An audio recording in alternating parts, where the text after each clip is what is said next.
ce monsieur qui est là, en train de boire tranquillos, là. Oui. Hein, mais c'est M. Guido Bagnone. Ah, mais oui, toi, t'es Georges Limanos. Voilà, exactement. Serrez-moi la main.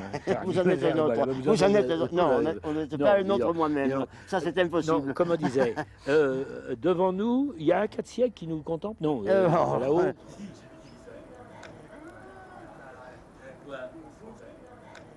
Franchement, j'étais plutôt de la famille Blozard. C'est vrai que j'ai un âge bien avancé, mais c'est vrai, les 80 ans sont sonnés. L'impression d'être devenu une espèce de petite rareté, de posséder encore un peu d'histoire que les gens d'aujourd'hui ignorent, ne savent pas.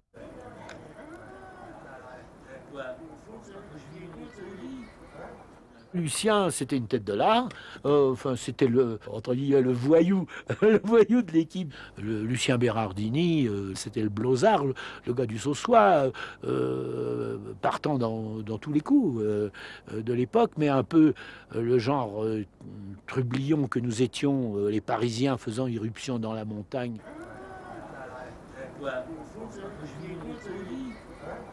Robert Parago est un gars très gentil. On a fait équipe aussi au Jannou ensemble, lui et moi. On a même eu, c'était une sacrée aventure au Jannou.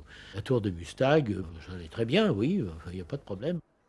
Que ce soit là, que ce soit dans les montagnes de terres étrangères, en Amérique du Sud, dans l'Himalaya, partout, on a commencé à cultiver, les médias ont commencé à cultiver la légende de la montagne impossible qui, évidemment, elle résistait un certain temps, puis elle tombait. C'était l'événement.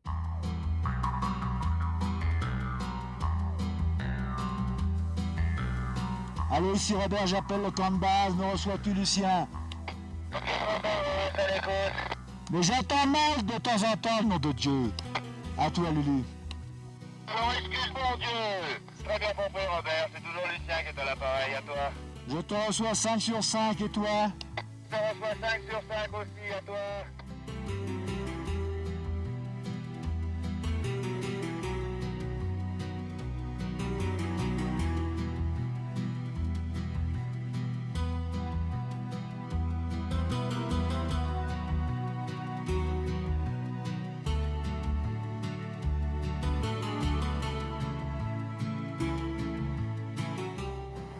Est-ce que tu te rappelles où était Balma avant?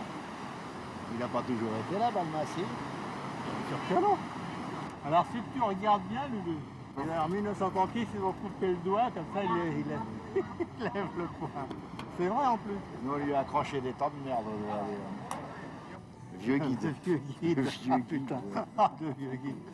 Si on a résisté au vieux guide, c'est qu'on était solide au point de vue de l'estomac quand même. Maintenant, ils vendent de la bière. Là-haut, c'était la chambre où je montrais mon cul. Voilà, au full le soir, à l'heure de l'apéritif, vous pouvez admirer le cul de Lulu à cette fenêtre. Et là au bistrot, c'était les Anglais, les rivaux. National, c'était le fief en laisse. Après, je ne reconnais plus rien. À partir de là, je ne me rappelle plus où était l'Outin. L'hôtel de Paris surtout. Ah, l'hôtel de Paris. Mais même, je ne sais plus où il est, l'hôtel de Paris. C'est ça, mais ça s'appelle plus l'hôtel Je de me Paris. demandais si c'était celui-là, Alors c'était celui-là. le bivouac s'est transformé en restaurant chinois. Ouais. On nous enlève tout là. Ça, c'est l'horreur.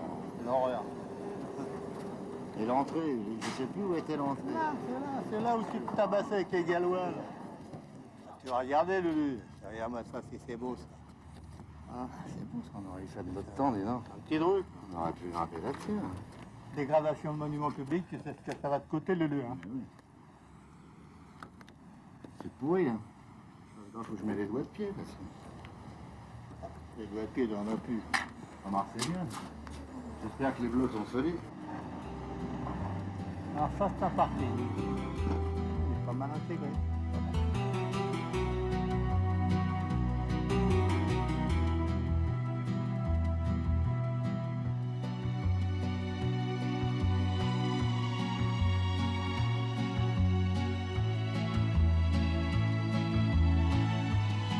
Après la Seconde Guerre mondiale, l'alpinisme français se démocratise et trouve un second souffle. Issue des milieux populaires parisiens, une nouvelle génération de grimpeurs amateurs s'impose dans le cercle jusqu'alors très fermé des grands de la montagne.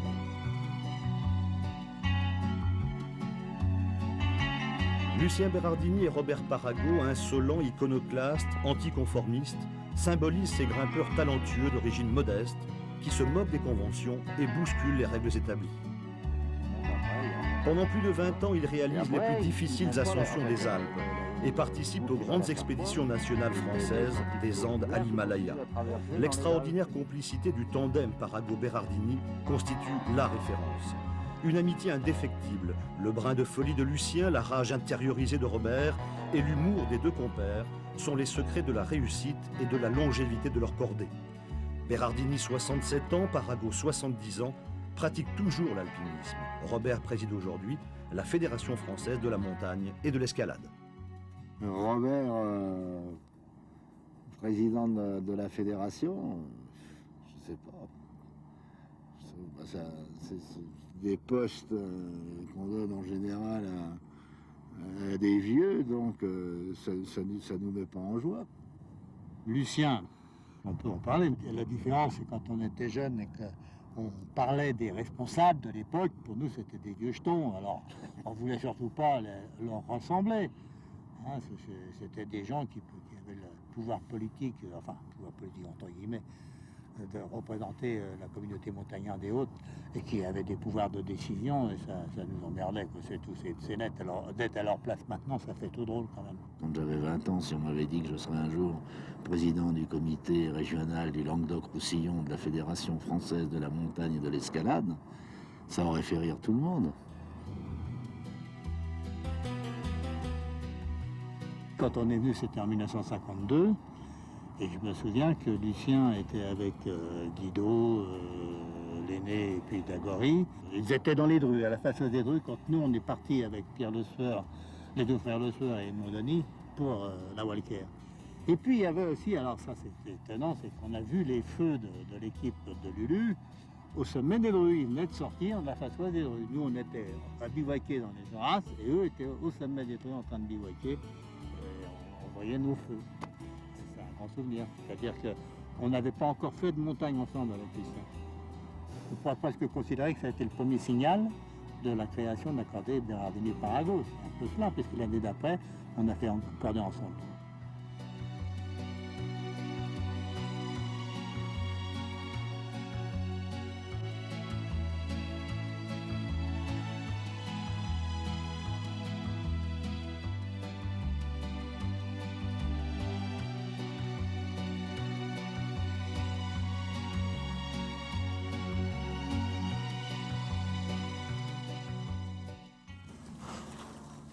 T'as fait la traversée de la Meige?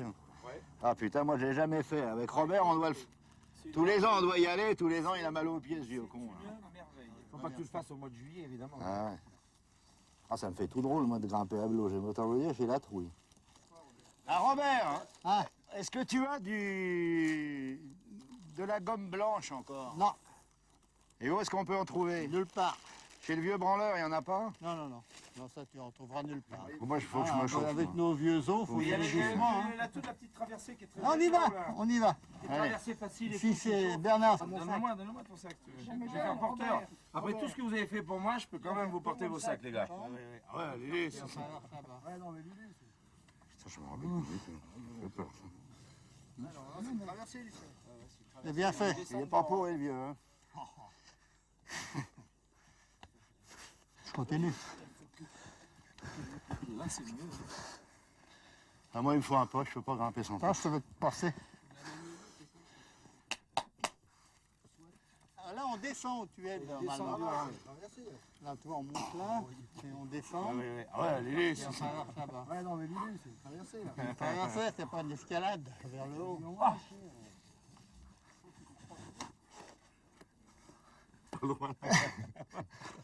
Arrête, je suis pas tellement à l'aise. Bon, arrête. Là. C'est pour ça qu'ils grimpent bien, les vieux, maintenant, tu vois. Ils n'ont aucune conscience du danger, c'est reparti, il faut les surveiller. Non, Ah, Bérardini, ouais, il vivra pas vieux, il est inconscient. Ils sont tous au cimetière, là, derrière les mouilles. Allez, on y va. Il est content. Il est content. Il est confus. À Chamonix, on m'appelait le fou, quand même, non? Bien sûr. bien sûr, mais ça n'a pas changé. Ah oui, ah oui.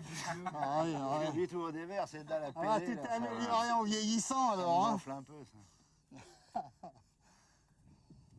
Ça a commencé à Fontainebleau, la bande, donc c'était forgé à Fontainebleau, ensuite au Saussois pour l'entraînement. Le but de nos escalades ici, c'était pas le bloc par lui-même, c'était un entraînement à l'escalade pour se dégager de nouveaux horizons, pour voyager, pour aller en montagne. Ceux qui ont ouvert l'alpinisme national d'avant-guerre, c'est les deux Ségognes, Pierre Alain, Lucien Devy. J'étais pas du même monde, j'étais pas modeste, j'étais pas du même monde. Surtout avec Lucien. L'alpinisme s'est développé peut-être un petit peu plus vite, presque tout de suite après-guerre, par des réussites de gens qui n'auraient pas dû avoir accès à la montagne s'il n'y avait pas eu les congés payés. Voyous avec, entre guillemets, c'est-à-dire qu'on n'était pas des gens qui faisions le baise-main, qui mettaient une cravate, on était ce qu'on était, quoi. On vivait tout simplement. Avec Lucien, on s'est trouvés. C'est un frère, ça c'est tout.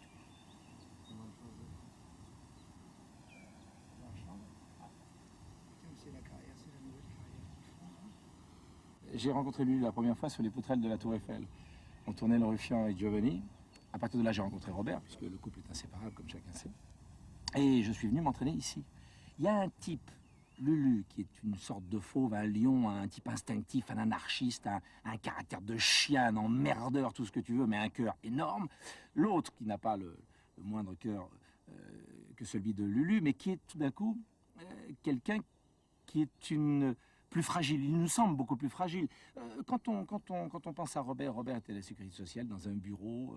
Lulu, lui, allait faire des chantiers dans le monde entier. Voilà les deux caractères. Et ces deux-là ont fait les plus beaux sommets du monde. Allez Christophe, hop, voilà, rapproche ton pied l'un à côté de l'autre. Voilà, si tu veux. Voilà, tu vas directement là-bas. En poussant bien sur ton pied. La main droite devant ton nez. Allez, vas-y.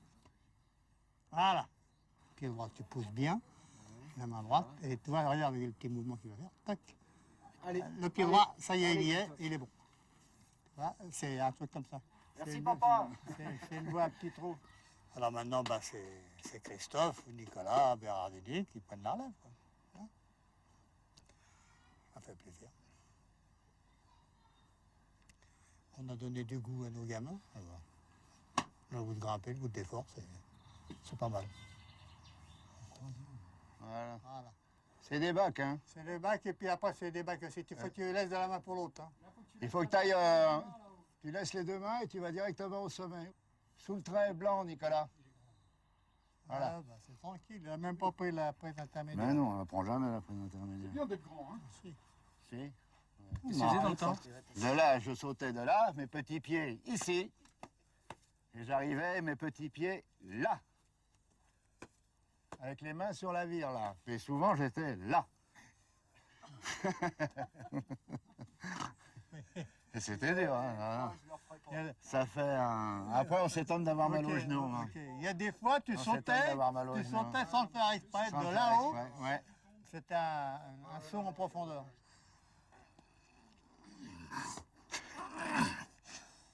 Bah, cette voix, je trouve qu'elle est con quand même. Hein. Ah bon? Ah bah, pour te briser, il n'y a rien de tel. Hein. Ah oui, oui. Oh putain!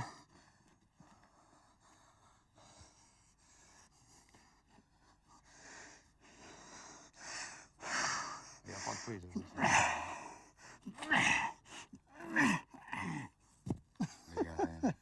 Je gêne comme si c'était du 8. C'est des trucs de PD, ça. Hein? Ah ouais.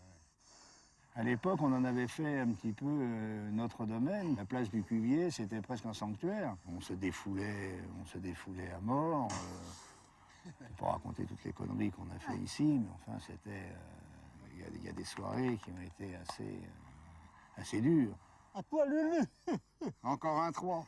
Il y a eu une soirée ici qui était la soirée Notre-Dame de Paris, où tous les rochers, la Paillon avait été recouverte d'une toile représentant Notre-Dame de Paris. Enfin, c'était la cour des miracles qui avait été reconstituée ici. On était déguisés en gueux.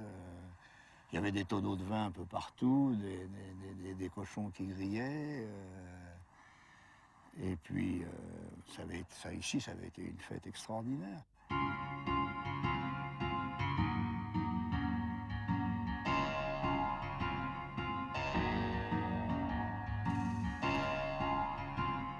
Les saisons d'été 52 et 53 couronnent l'audace de ces jeunes Parisiens. Suprême privilège, ils sont admis au club très privé des grands, le GHM, groupe de haute montagne, présidé alors par Maurice Herzog. En 1954, fort du succès sur le sommet du Fitzroy, en Argentine, avec Lionel Terré et Guido Magnone, René Ferlet, secrétaire du club alpin français, organise une expédition privée pour tenter la terrifiante face sud de l'Aconcagua, à 7035 mètres.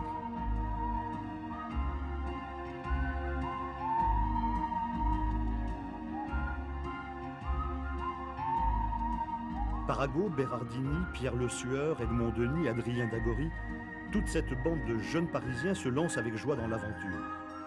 Une expédition de prolo, dira Lucien. Nous avions juste assez d'argent pour payer des billets, aller simple.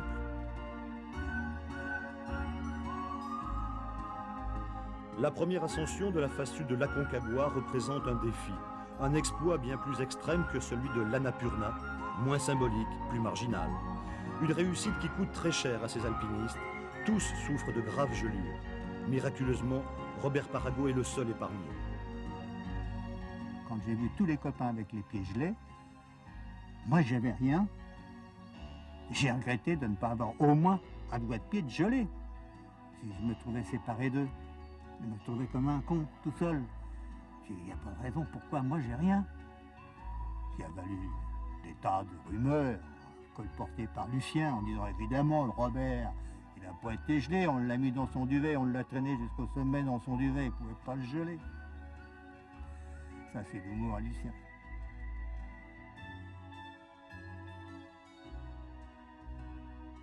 Lucien on se pose des questions. Il dit je suis plus qu'une merde.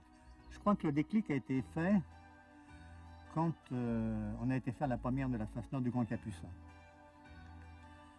Et dans ma tête, j'avais préparé un peu le scénario en disant s'il y a une longueur à pitonner, à la con, difficile, j'ai un Lucien qui l'aille devant. Puis quand on est arrivé à un moment donné, dans la paroi, on est arrivé dans un grand dièdre, raide, se terminant par un surplomb. J'ai dit à Lucien, tu vas devant. Il n'a rien dit, il a pris la corde et il a fait la longueur, il a retrouvé Lulu. Et puis c'est reparti là. Et puis après c'était tout le temps les Dolomites, les Alpes, l'Ouescarane, puis après la Macalou, quoi.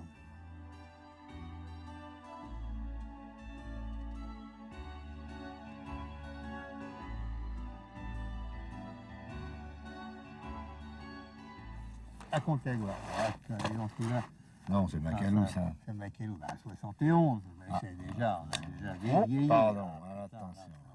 Ah, bah ça c'est pour une belle photo, c'est une belle photo. Ça. Belle photo, n'est-ce pas? On voit que ça a été fait par un pro. Ouais. C'est pas des rigolos, hein. Disons, ça ne nous rajeunit pas, quoi. Un beau cliché. Ah. Enfin. Ouais, c'était la faute, t'as eu la Légion d'honneur et nous on nous a filé le mérite agricole. C'était largement suffisant. Ah, c'est un truc de honte, je veux même pas le regarder, ça. C'est la honte, là. Connard. Eh ben, ça c'est nos grosses. Enfin, toute l'équipe, c'est bien ça. Il n'y a que toi qui n'as pas changé, t'as toujours la même. Ah oui. Oh non, non, j'ai un peu la même. Toujours la même aussi. C'est elle qui a changé. Ouais. Ah ouais. Et ça, c'était où? C'était dans les salons de l'ambassade? Salon du ministère des Sports. Mais pourquoi tu es toujours en gros et nous, on est en petit? Parce que j'étais le chef. Voilà. Bah oui, il y a hiérarchie. Ah, il n'y a que toi, là.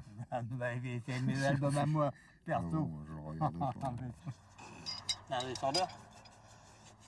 Ouais, bah, j'ai racheté, on m'a fauché le mien, Clara.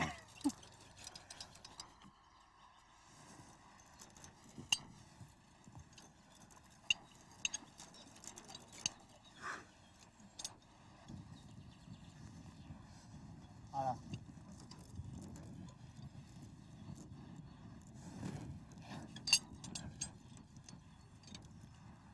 Ça va, Lulu? Ça va pas trop mal, et toi? Ça va.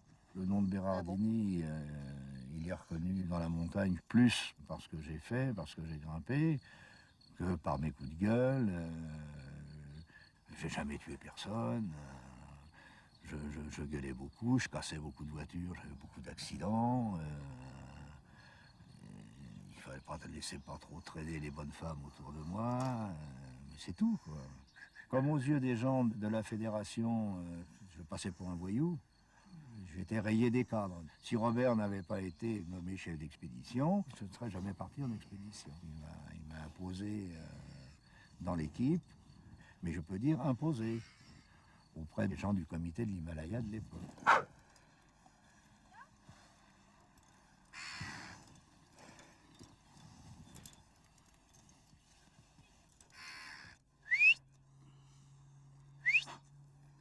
Il y a une attaque de corbeaux.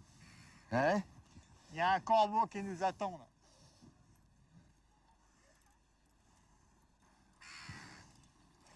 Ça va Lulu? Ça va?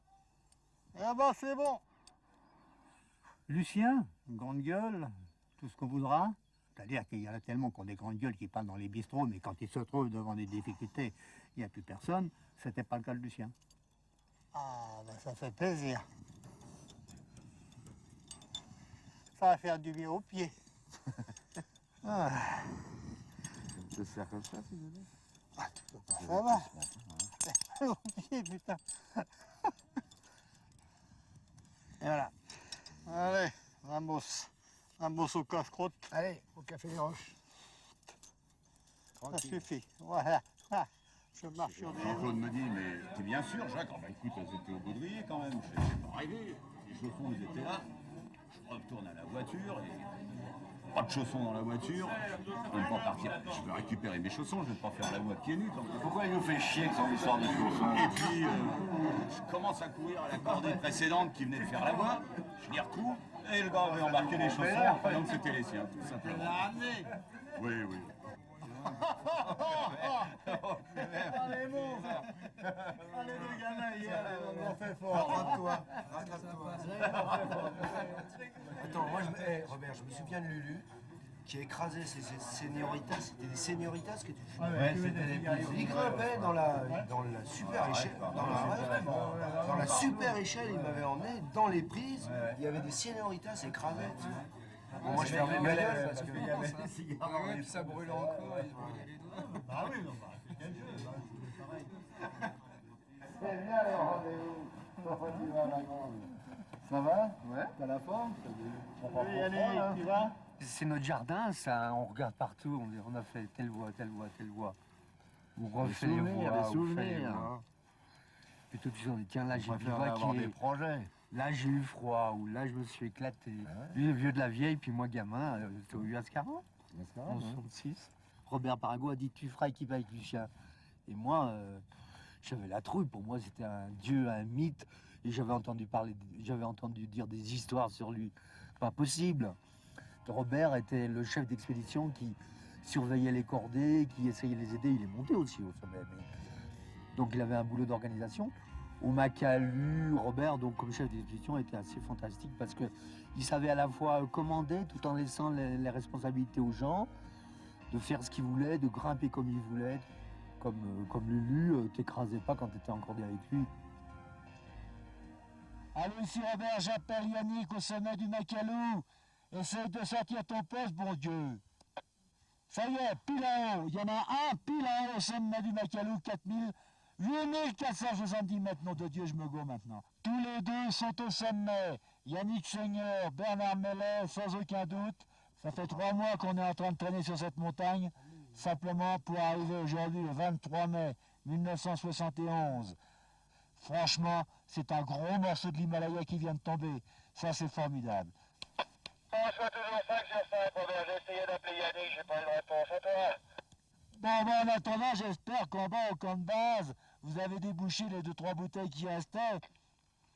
À toi, Lulu.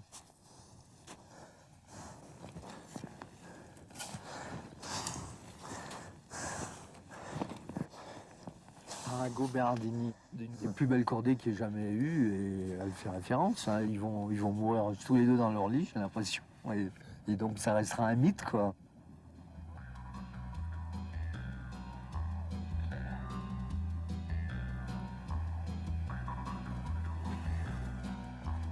Rage de vaincre, oui, mais rage de me faire plaisir aussi, de faire une belle escalade, rage d'arriver au sommet. C'est bon, on arrive sur l'arête de neige, voilà. Lucien et moi, il n'y a pas de différence. Il n'y a pas de premier de cordée dans notre cordée. Il y en a un, c'est les deux. Il dira peut-être pas la même chose. Il dira tu m'emmerdes avec tes phrases, etc., comme il est. Moi, je m'en fous parce que je connais tellement.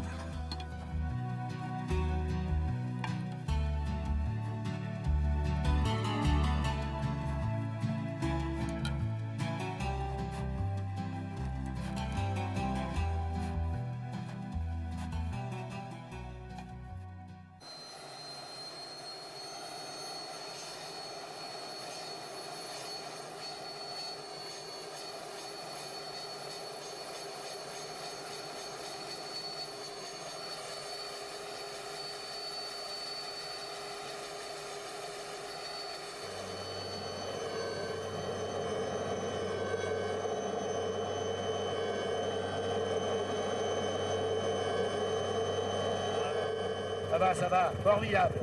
Oui, tu m'entends là? Oui, bien, ça va. Bon. Dites donc à Chamonix, vous pourriez un petit peu mettre de l'herbe, hein, à ce beau rue des Bonnets avec sa Vierge. C'est là que nous avons dormi tranquillement. On s'est amusé à passer une après-midi complète sur la vire de quartz là. Très bien ça. Oh là, tout ça c'est bon. Oui. Oh, dis donc. Terrible.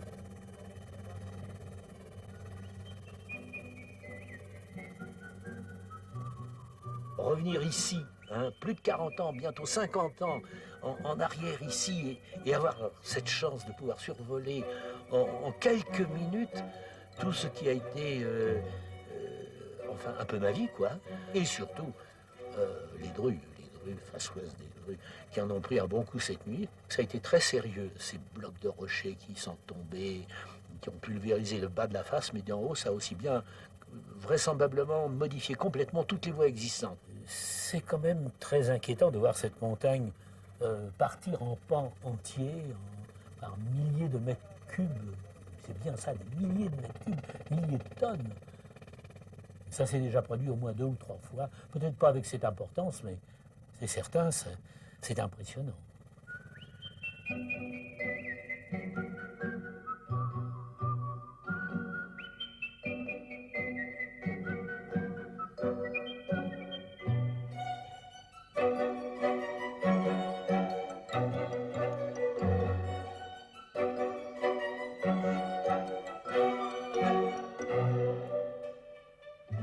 Homme d'action et d'anticipation, Guido Magnone fut l'un des meilleurs alpinistes français des années de l'après-guerre.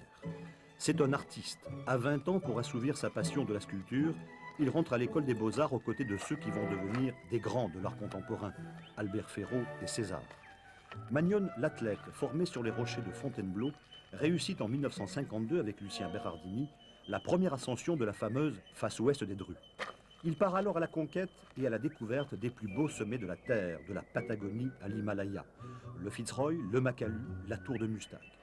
Autodidacte, dévoreur de vie, toujours animé par cette volonté de faire partager son enthousiasme, il participe ensuite à la création de l'UCPA, l'Union des centres de plein air, qu'il dirige pendant plus de 20 ans.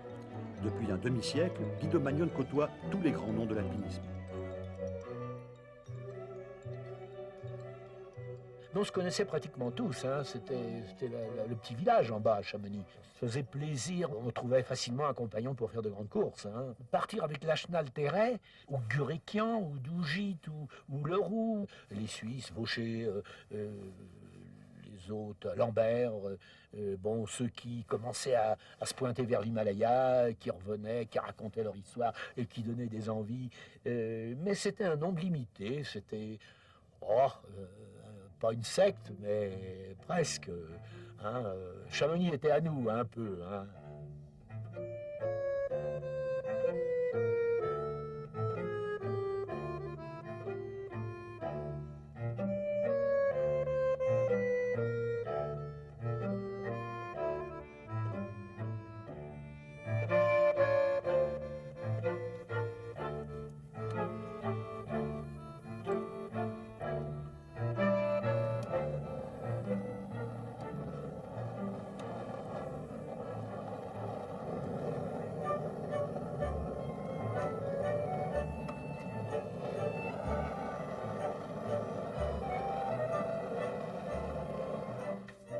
Magnon réside une partie de l'année à Saint-Raphaël. À 80 ans, il conserve le corps et l'esprit tendus vers l'action. C'est un bâtisseur de la catégorie de ceux qui creusent bien et fort pour laisser de solides fondations. Toujours guidé par son instinct, l'artiste revient à son premier amour, le travail de la matière comme terrain d'expression, et il poursuit la voie qu'il s'est tracée.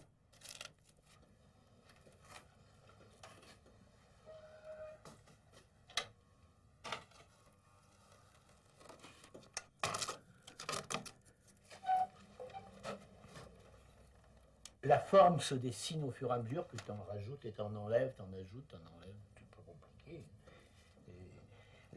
Tu arrives à une forme qui est plus ou moins satisfaisante.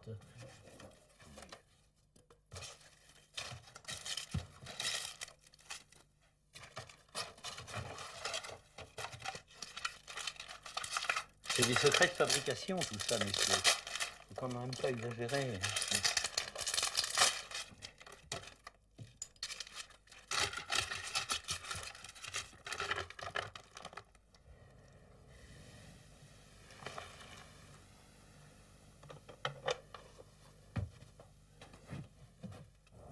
Ici, c'est mon atelier.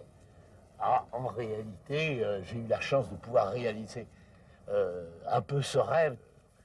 Il a 2 ans à peine, hein, mais je me suis dit que si je voulais faire quelque chose de sérieux, il me fallait un endroit équipé, assez important, parce que la sculpture, c'est du volume, et je peux y faire un peu... c'est ma retraite, quoi, c'est mon sanctuaire. Faut pas venir m'embêter ici, quoi. Bon, ben ça, ce sont des grès de Fontainebleau que j'ai taillés, en allant jusqu'à la partie métamorphosée cristalline, de façon à faire apparaître les formes et en enlevant le grès de surface qui partait en sable. J'ai commencé à faire des formes. J'ai suivi un petit peu mon goût, mon instinct. Bon, encore un bougainvillier là c'est ma femme qui a voulu me faire plaisir, qui l'a mis là. Et ça, c'est la première chose que j'ai faite quand j'ai recommencé à sculpter. Alors je me suis un peu lancé, j'ai attrapé un vieux morceau de balcon, il y avait un bout de ferraille qui dépassait, j'ai commencé à l'agrémenter et à lui donner une forme très allégorique, une tête de femme qui rêve à des choses que l'on imagine aisément. Et puis, bon, ben, c'est en cours, je l'ai abandonné, ça fait 2 ans, mais je vais le reprendre un jour, il n'y a pas de doute là-dessus. Mon matériel de montagne m'est très utile aujourd'hui en sculpture. Des jumards, des cordes de montagne, tout ça utilisé pour bricoler, travailler. Je pensais fiche tout ça à la poubelle, puis finalement, ça m'est extrêmement utile. Cordes, mousquetons, pas les pitons tout juste, mais pour un peu. Mais le jumard, ça, pour bloquer mes cordes. Alors ici, on a un objet décoratif que l'on peut aménager. Enfin, si on aime ça, on peut le faire soit en bas-relief, soit en rond-bosse, comme on veut. Voilà. Moi, j'aime ça. J'aime les formes pour les formes. C'est vrai, je deviens une espèce de fanatique de formes. Hein. C'est étonnant. Cette histoire du Fitzroy m'a évidemment dit bouleverser ma vie parce que, d'une part, je me suis mis à faire de l'alpinisme de façon poussée et définitive. La totalité de ma vie était consacrée à ça. Mais surtout parce qu'elle m'a fait accéder à un monde que je ne connaissais pas, le monde des médias, le monde des relations importantes, des gens, on côtoyait ambassadeurs, on a été chez Péronne, on a été reçus. C'était tout nouveau, quoi. Moi, j'ouvrais des yeux comme des... On est un peu, comme on dit, sur un tapis volant. On devient quelque chose de... un personnage. On change de dimension, on accède à une reconnaissance des autres qui est assez particulière. Ça c'est vrai. Alors ça change de vie, quoi. C'est évident.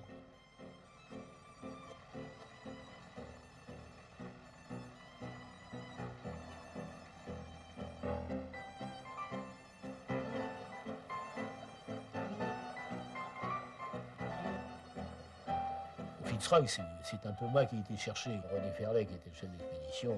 Il m'a dit, écoute, mon équipe est complète, mais j'avais une vieille traction avant toute pourrie. J'ai mis au mont-de-piété pour me payer mon billet de bateau pour aller à Buenos Aires. Et je suis parti en Argentine, sans très bien savoir si je resterais en Argentine ou si je revenais, hein, je ne savais pas. C'était sympa, je découvrais le monde, moi, c'était formidable. J'avais vraiment envie de faire cette montagne, vraiment, je la voulais, celle-là.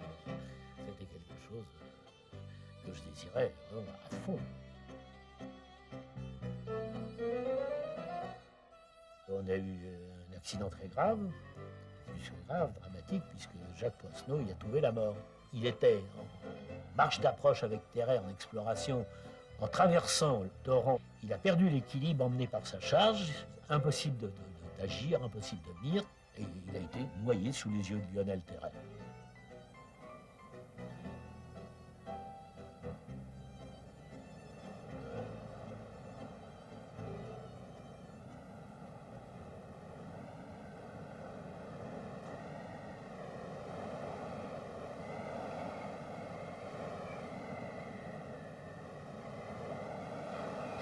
Tout de suite, on en a pris, comme on dit, plein la gueule.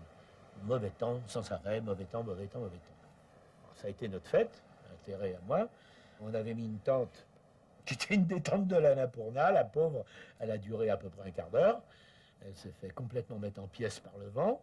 On a creusé chacun notre trou dans la masse de neige. On a fait une grotte. Par la suite, on a installé des tentes à l'intérieur de grottes qu'on taillait dans les rimets, dans les glaciers, dans les neiges.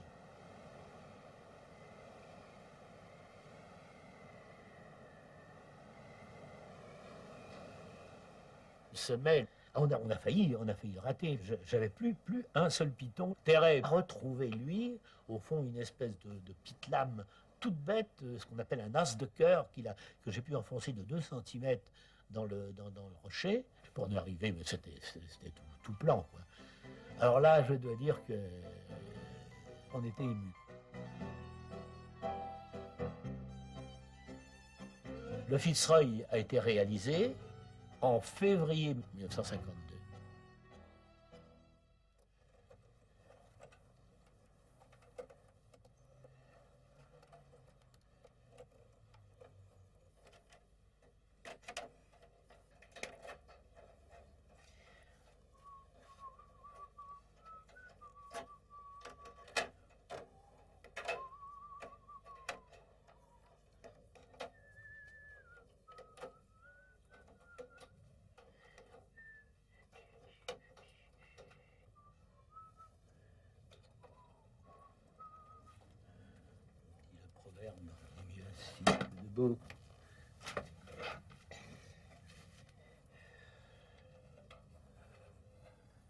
Le sable de Fontainebleau, l'utilisation dans une espèce d'enduit de plâtre et de chaux, hein, parce que c'est la formule. Je ne sais pas si elle est connue, mais moi elle me convient parfaitement parce qu'elle me donne des sculptures qui sont assez fermes et assez douces en surface, même si elles ne sont pas, elles sont mates.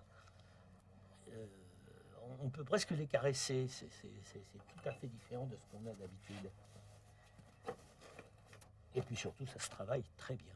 Ça se travaille très bien. Mais on a une durée limitée de travail.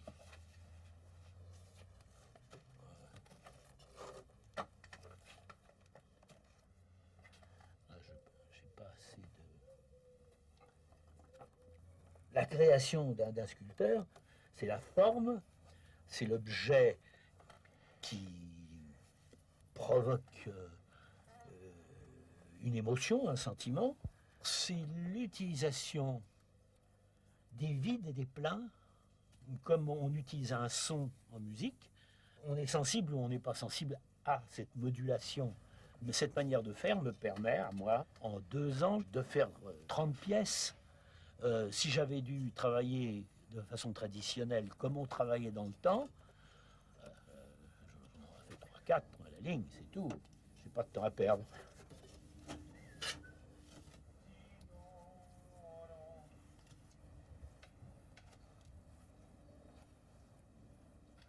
quand on grimpe ou quand on fait de la montagne, on touche la pierre et on a une sensibilité, on a quelque chose qui vient de se toucher de la montagne. Et dans la sculpture, c'est peut-être là le vrai rapport qu'il y a entre la sculpture et la montagne, c'est que c'est matérialisé, c'est concrétisé, c'est quelque chose de que l'on peut saisir, que l'on peut manipuler, que l'on peut toucher, enfin que l'on sent. Monsieur Ferraud, peut-être. Guido. Comment vas-tu? Ça va, toi? Ça va. Alors. Ben, tu es formidable. Je passais par là, je voulais te raconter une histoire terrible. Celle de la face ouest des Drus, mon Dieu. La voie Bonatti amputée, mais il n'y a pas que la voie Bonatti. Hein. Il y en a des. Non, elle n'a pas été touchée, mais elle est juste. C'est justet, tu vois, les plaques gigantesques. Comme ils disent, un morceau d'histoire est parti dans les éboulis. Et ça ne m'étonne pas que ça se casse la figure. D'ailleurs, les gens s'attendent à ce que ça continue de tomber, d'ailleurs. Bon, tu me montres un peu de ce que tu as fait ces derniers temps. Regarde-moi ça, ce mouvement-là. Ça, c'est de l'aluminium, ça. Oui, mais moi, je regarde surtout le mouvement. Moi, je regarde le mouvement. Ouais, ce sont des découpes. Ah, ça, c'est bon, ça. Moi, j'aime beaucoup. Ça, j'aime, vraiment. Hein. Oh, oui, ça, c'est très, très beau. Tu sais pourquoi tu aimes ça? Parce que c'est un côté plus décoratif, peut-être. Ça me fait un peu jouir. Tu vois, pour dire clairement. Si tu veux jouir, regarde ça. Là, oui, non, mais c'est autre chose. Mais je crois aussi que je suis un peu séduit par la composition.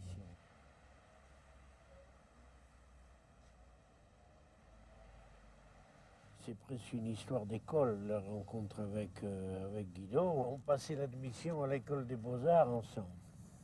C'était pendant la guerre. Et lui, c'était un grand champion. Déjà, il jouait au water-polo. Le grand séducteur Guido, à la piscine, avec ses muscles extraordinaires, là, il nous secouait. Hein. Oui, j'étais sportif et je découvrais le monde plastique, quoi, ce que c'était que... Il a même été, je crois, reçu premier, lui, à l'admission. Enfin, c'est un hasard, ou un accident. Enfin, tu sais, tout est accident. Hein. Non. Quand on parlait de Magnone, Bonatti, tout ça, c'était l'Himalaya, le Yeti. Je voudrais dire que je suis toujours en relation épistolaire avec lui. J'adresse un poste résident à Katmandou. Si Madame Yeti, il n'a pas fait des petits à Madame Yeti. C'est possible. Non, exagère. Oh non. Ton côté un peu lubrique toujours, qui s'exprime parfaitement dans cet inox.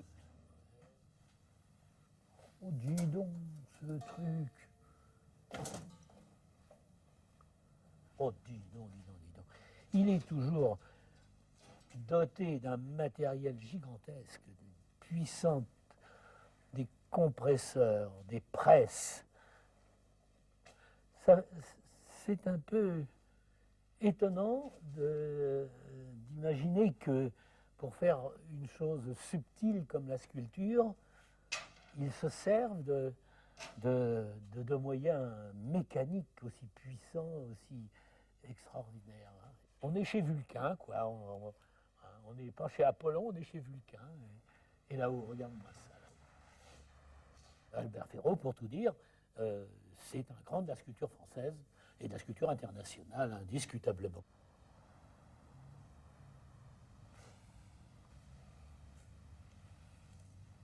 Je ne peux pas simplement cantonner ma vie dans toute cette période en tranchant sculpture, alpinisme.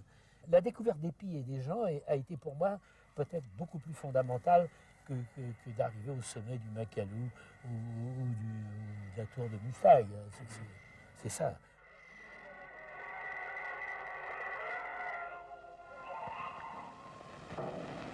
C'est au retour de notre expédition que nous avons assisté à la grande fête annuelle de Tami, près de Namche Bazar, dans la vallée de Solokhumbu, la vallée des Sherpas.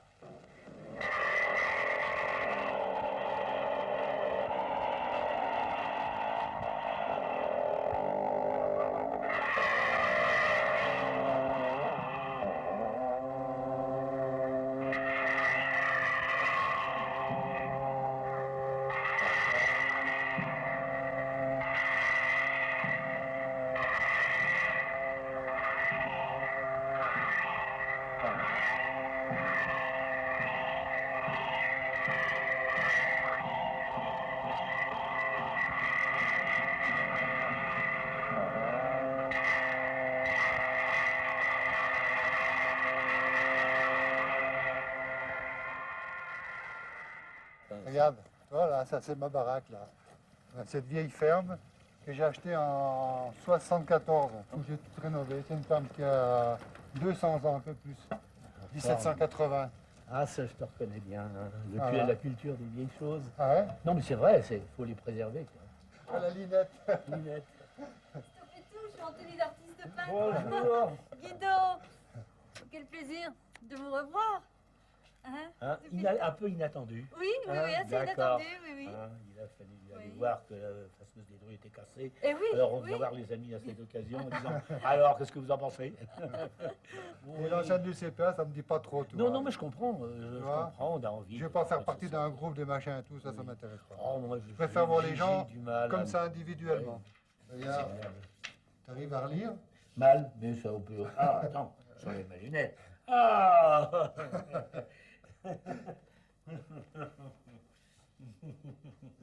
Oui, ça va, je vois.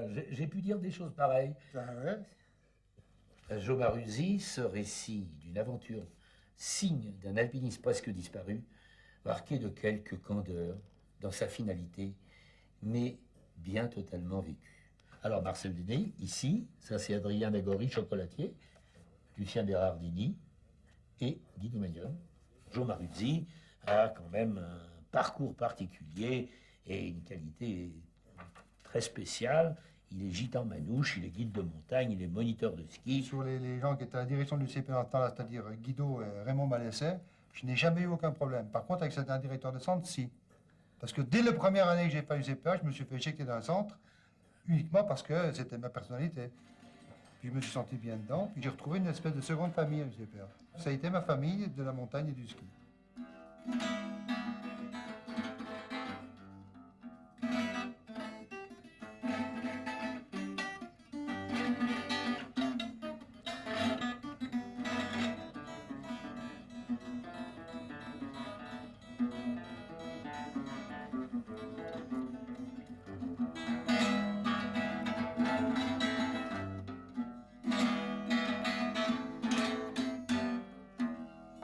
Pourquoi je fais ça finalement? Je me pose toujours la question, je me dis, mais en fait c'est pour exister. C'est pour exister, mais exister vraiment sur un sujet, peut-être un challenge, quelque chose de nouveau qui me donne un motif de faire.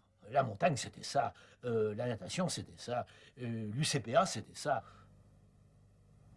J'ai une impression bizarre. J'ai l'impression que c'est d'autres personnes, c'est pas moi, ce sont d'autres qui ont fait tout ça. Et parce que je ne veux pas me retourner, en fait, même si j'y suis obligé, je veux aller de l'avant. Ce qui m'intéresse, c'est de faire quelque chose de nouveau, c'est de continuer à faire, à exister. Voilà.